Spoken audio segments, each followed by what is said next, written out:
Well, Coach Dykes, thank you so much for joining me again on Linch with a Leader. It's an honor to have you. Hey, Mike, it's always good to visit with you. I appreciate you asking me. I look forward to spending some time with you, and hopefully you'll learn a little bit from me and I'll learn a little bit from you. Is that a good deal? Yeah. That you're going to get, you will get less, but yes, we can see if that can happen. You'll definitely get less. So coaching is a big deal to you. You have a background. In fact, you've been on here before and we talked a lot about your coaching. You have a heart for coaches. You made a statement in our last podcast. I've repeated the statement 1,000 times.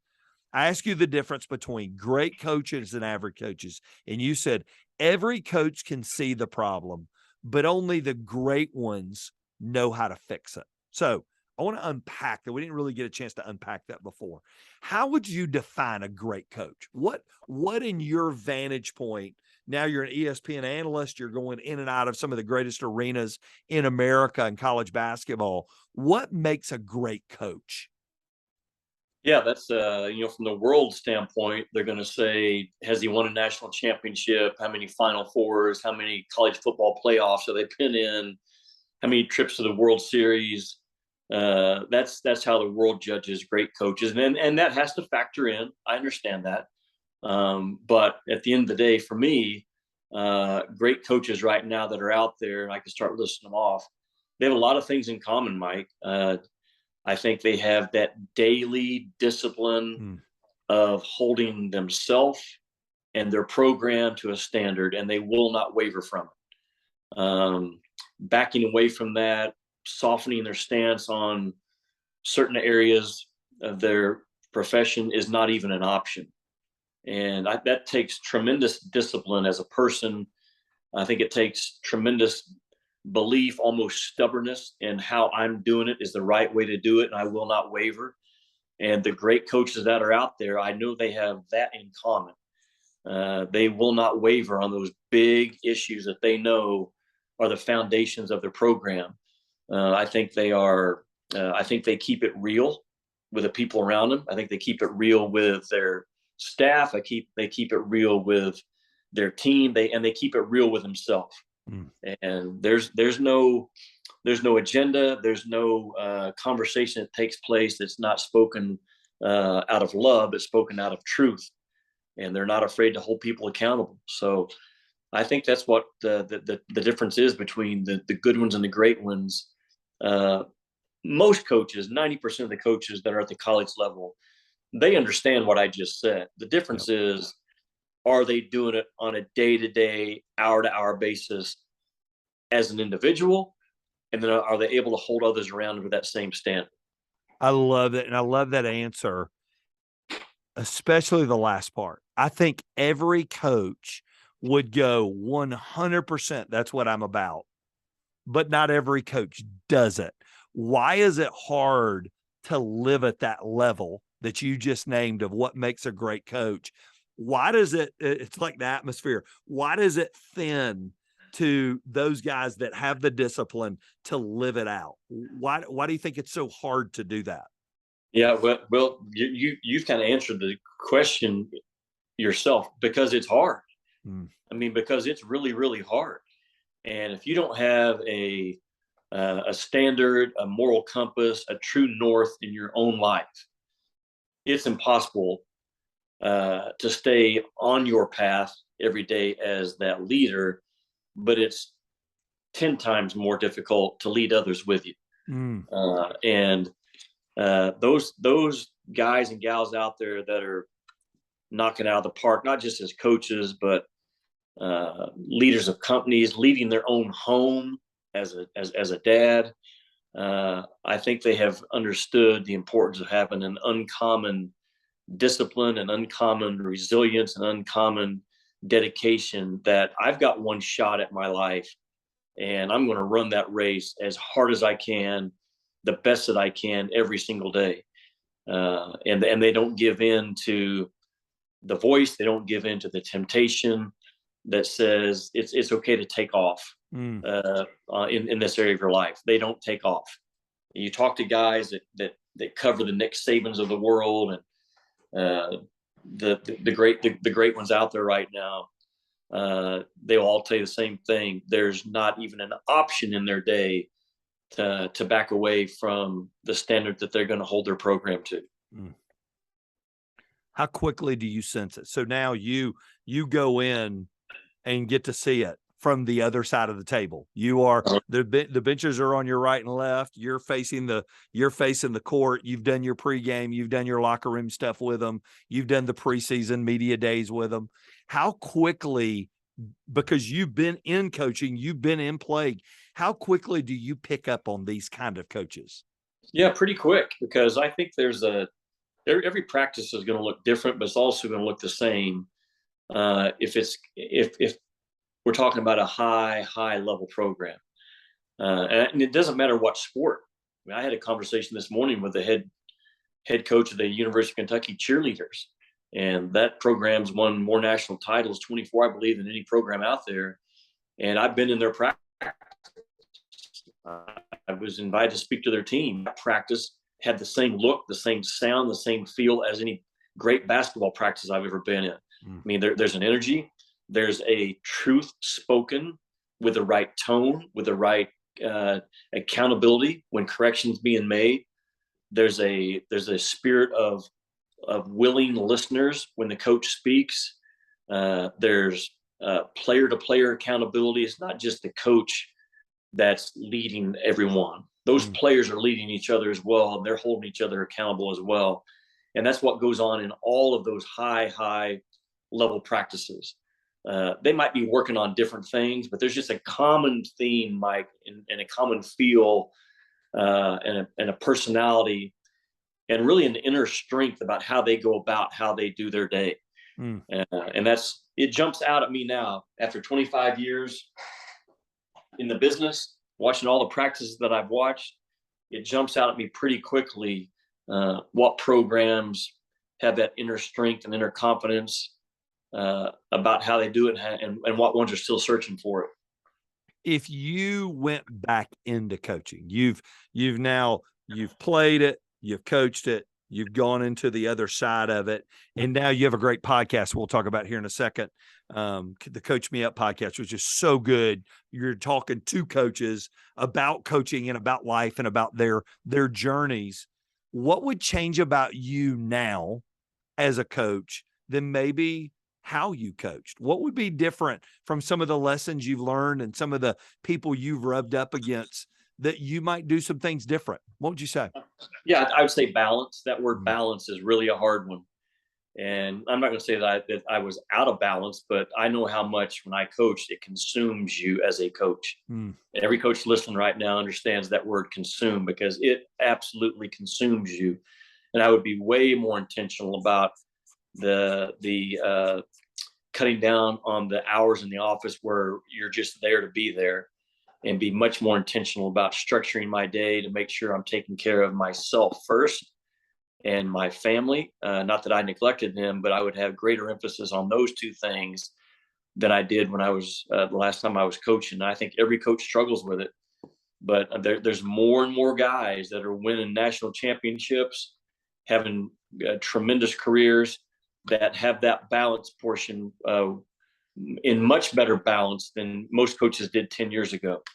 And I see a lot of coaches in season getting into the office at 10:30 or 11 in the morning because they've had their quiet time. They've worked out. They've spent time with their kids and their wife at home. They're organized. When they get to the office, they meet with their staff. They take time to eat lunch together. Then they practice, they review practice, and they get out of there. And they keep their energy up. They keep their positive spin up. But at the same time, they're keeping their standard of what that program should stand for in a non-negotiable area. So I think that word balance would be much more prevalent with me if I ever went back into it. You know, and I know faith is a huge deal to you. Your last book that you wrote, your Film Doesn't Lie, is so good. It's a classic for leaders, for men especially, to read. How much can faith play into making somebody a great coach? How much, if somebody really lived out, and I even heard you on your podcast, you were talking to Rick Barnes, and you said, you know, as a person of the way, which is the way Christ followers were called back in the post-Jesus days, people of the way. if our faith really was played out, why do you think that would play in so well to making us a great coach, a person that wears that hat? Well, because of all the lessons that the Bible teaches us as a follower of the way that we need to exemplify in our life, they all play out as in for all of us. But just take any lesson in the Bible from humility to forgiveness, to how to love one another, to how to speak truth to one another, how to handle conflict, how to go to a brother when things aren't right. All those things come into play as a coach, and they come into play probably multiple times a day. And again, if you're wandering through life and you don't have a true indicator of how you're supposed to go about handling situations, adversity, trusting God when it doesn't go your way, believe that He knew trials were going to come before they ever came to you, nothing catches Him by surprise, man, it takes a great deal of pressure off of you as a coach to know that God knew this season was going to happen. God knew these injuries were going to happen.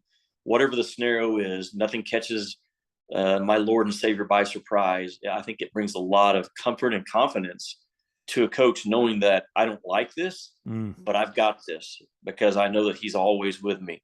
So as a coach that is a believer, you are missing out on the power of God in your life if you're not plugging those lessons in and really utilizing them day to day, how you run your program. You know, on your podcast, you're talking to so many great coaches. What are some lessons you and Chris Burke have learned together from some of your guests that you're like, man, this was such a great takeaway for me? We were talking earlier about, really, these are selfish for me because even if nobody listened in, I'm better for the time I got to spend with you or spend with whatever leader I got to spend that time with. What are some lessons you've picked up from some of the folks you've talked to on the top, on your Coach Me Up podcast, that you say, man, I'm a better person for meeting this coach who I knew who they were, that really never dug down in the engine room of their lives? What are some of the lessons you've picked up from others? Yeah, the title, the Coach Me Up podcast, is exactly that. We want to be coached up in life application things, but certainly spiritually, we want to be coached up by people that are experts, or they've gone through situations that we think can help not only Chris and I, but all of our listeners. So, and you just start back with the authentic conversation we had with Reese Davis before football started. He's probably the voice of college football because of his college game day stuff, but just how his faith and his daily choices, when he went through a difficult time with his son on a baseball field, and a life verse that his family came up with. That's real life. That's real stuff. When you're hit with a hard situation and you have a scripture that you cling to, like Reese did with his family, that made a major impact on me. David Pollock was so good about the accountability that he holds himself to, and the accountability that he has with his coworkers, and just who he is as a dad and as a husband, and how Jesus has impacted his life. And he breaks his neck in the second year of an NFL career, and everything he had worked for vanished. And he said it was the greatest thing that ever happened to him because it got him completely dependent upon his walk with Jesus, and how that's changed his life. Our conversation with Rick Barnes was Rick didn't hold back. I think that's resonated with a lot of men.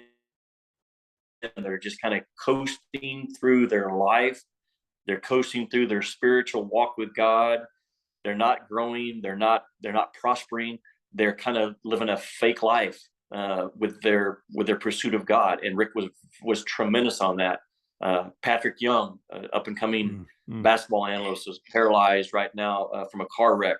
But his joy, his belief that God has him, God's going to prosper him, that God has good things for him. It was so real and so uncommon to see joy from someone who's going through a trial, and is a great lesson to us, because normally folks have a lot of joy when they can look back on the trial. Yep. This guy's in the middle of a fire. He's in the middle of a trial, and his joy just resonates. So, man, we're learning a lot And like your podcast, you just never know where all it's reaching. But we always have guys tracking our producer like you, but we're being heard already in 12 or 13 different countries out there, and just trusting God to use our conversations with people on our Coach Me Up podcast to impact his kingdom. That's all we care about. You have an incredible platform, Coach.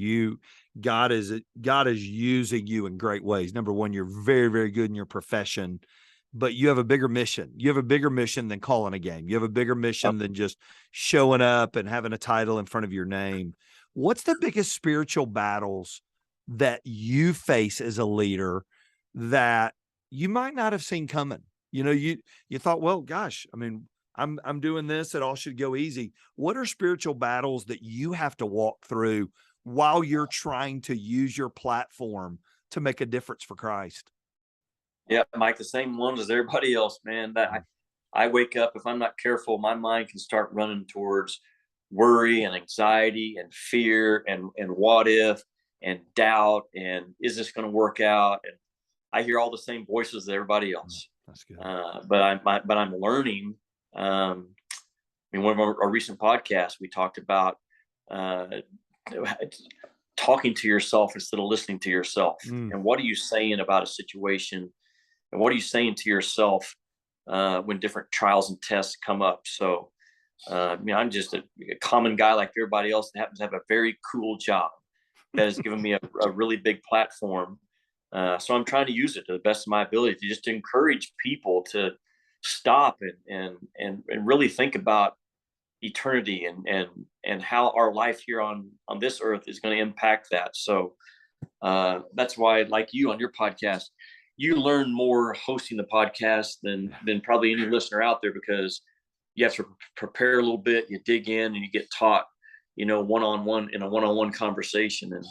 And man, I'm the same way. I'm constantly learning, constantly trying to lead my home better, constantly trying to lead myself better. I think that the toughest person to lead in life is yourself. Yeah. And I'm learning that over the last couple of years, the importance of how I coach myself on a day-to-day basis. You get to put on you wear an outfit that takes you into these arenas. How do you keep your faith out in front? So the average listener we've got, they're not in full-time ministry. They're coaches, they're business leaders, they're CEOs, they're principals, they're district attorneys, they're people in the marketplace. Every Monday, we were talking about college baseball coach, pro baseball scout, Bible study. I have a guy, he's a pro scout. He's been in it 30 years. He leans into our little Zoom screens every Monday and says to the guys, don't forget, you may look like a college baseball coach today, but you're a minister in disguise. How do you keep that in the forefront of your mind and not getting lost in what you do, but remembering the why behind why you do what you do? How, for you as a leader who's been given a great platform, how do you keep that in the forefront of your mind, that I'm here for a bigger reason? This is all about a bigger calling for me. Yeah, as Rocket makes an appearance on your podcast here in my lap. Say hi, buddy, to everybody. What's up, Rocket? Yeah, it's I realize God can take my platform away in the blink of an eye. So I don't take my platform lightly at all. I try to use it the best that I can. How does that show up in a workplace? The importance of how we treat people. I don't care if you're an ESPN analyst or a school teacher or any professional walk out there. We were told very clearly to love one another. It's one of Jesus' last commandments to us. And just how we treat people on a day-to-day basis is huge. It's huge. And so for me, when I walk into an arena, I know there's eyes on me. So I put my guard up to make sure I'm trying. I could be going on 4 hours sleep and flew in the day of the game for a night game after 2 games in a row. And I can come up with all kinds of excuses to be short with someone or not treat someone with kindness. And I'm learning the importance of it does not matter. It does not matter. Eyes are on you. You say you're a follower of Jesus, then you should look different when people really kind of study you. So I miss on that mark more than I wish I would, but I'm learning the importance of, as a follower of Jesus, what does that look like in my daily life and in my workplace? The biggest place it shows up is just very simply, how do I treat people? How kind I am to them. And that's a challenge for everyone in our walk of life. I think it's a really, really big deal. What's the biggest area? And I love what you do on your podcast. You ask, coach me up. You'll tell your guests, coach me up in this. What's the biggest area of your life that Jesus is coaching you up as you spend time in his word and you spend time trying to grow your faith and strengthen your faith? What are your areas that he's stretching you most in and coaching you most up in? Probably the last year, it's been how impactful our words are, and what we're saying to others, how we're saying it to others, what we're saying to ourselves. Do we know God's promises well enough to have them memorized, to say those things and speak those things out loud when the enemy tries to lie to us and drag us down a path that is an absolute lie and it's not truth, but we buy into it? If we don't have words to combat it, and that's exactly how Jesus combated the enemy himself. It wasn't with a sword; it was with God's promises. And I'm learning the importance of that. I wish I was better at it, but to answer your question, that's exactly where it is with me: is the impact of our words with others and the impact of our words, what we say to ourselves. And I'm still a work in progress in that area, but I'm learning.